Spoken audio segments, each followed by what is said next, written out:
Happy Tuesday, boys and girls. Well, today I'm feeling a little pink. So not only am I wearing a pink shirt, but I'm also going to be reading you a book. It's called Pinkalicious Fairy House. Now, this girl right here, her name is Pinkalicious. I'm thinking that she probably likes pink. I do too. So let's read about what her story is all about. Alright. As always, let's make sure you can read it okay. Alright, let's begin. It was spring, my favorite season. I love how the sky looks like cotton candy at sunset.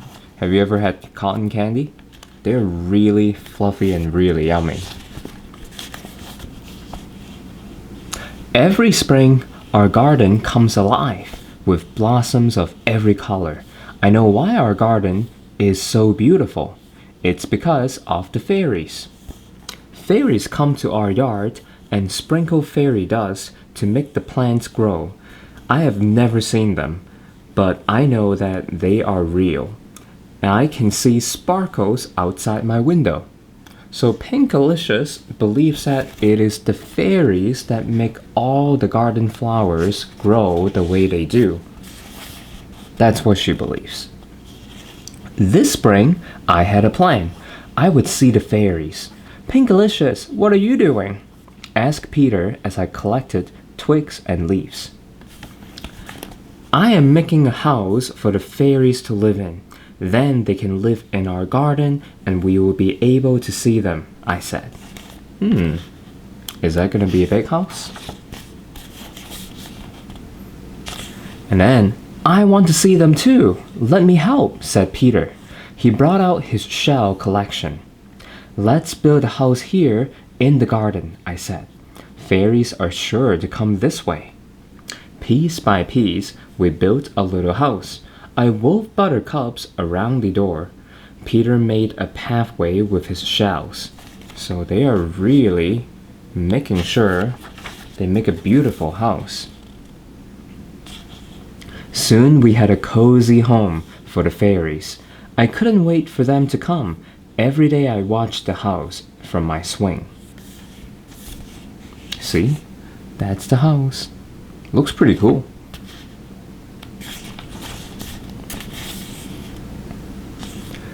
I made a pond, a boat, and even a slide for the fairies to find, but the fairies did not come. So they are really doing all they can, but they still haven't seen any fairies. When Peter saw how sad I looked, he said, "Cheer up, the pink flower buds are blooming." But I wanted to see the fairies. So the flowers are growing nonetheless, but the fairies have not shown up yet. We don't even know if they're real. Suddenly, I had an idea. Maybe the fairies only come out at night, I said. Maybe they only sprinkle fairy dust by moonlight. I told Mommy and Daddy what I wanted to do. They let Peter and me camp out and keep watch for the fairies.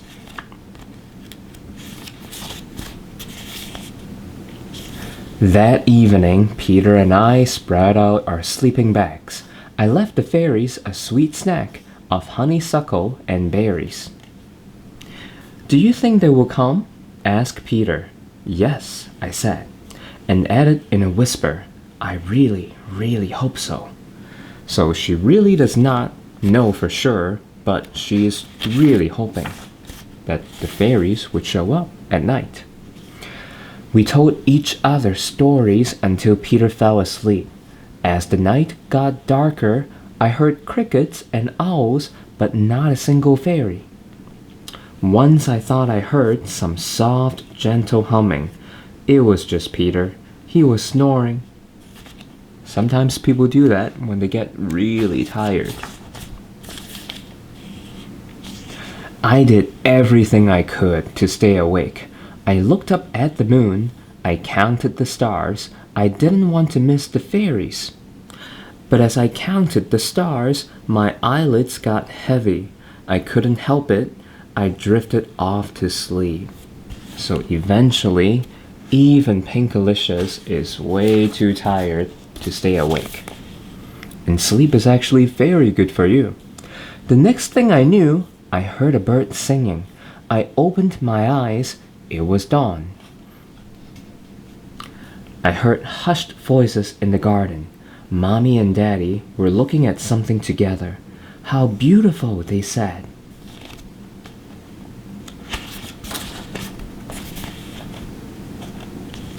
As I stretched, a sweet smell filled the air. All around me, colorful flowers were in full bloom. I looked at the fairy house. The honeysuckle and berries were gone. The fairies came, I cried. They came, but I missed the whole thing. Peter started to sniffle. Don't cry. Look, I said.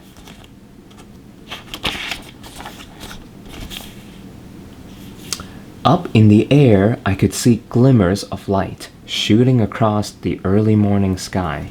How beautiful. Fairies, I gasped. The light shimmered brighter and brighter until it sparkled into sunshine. I knew you were real, I said.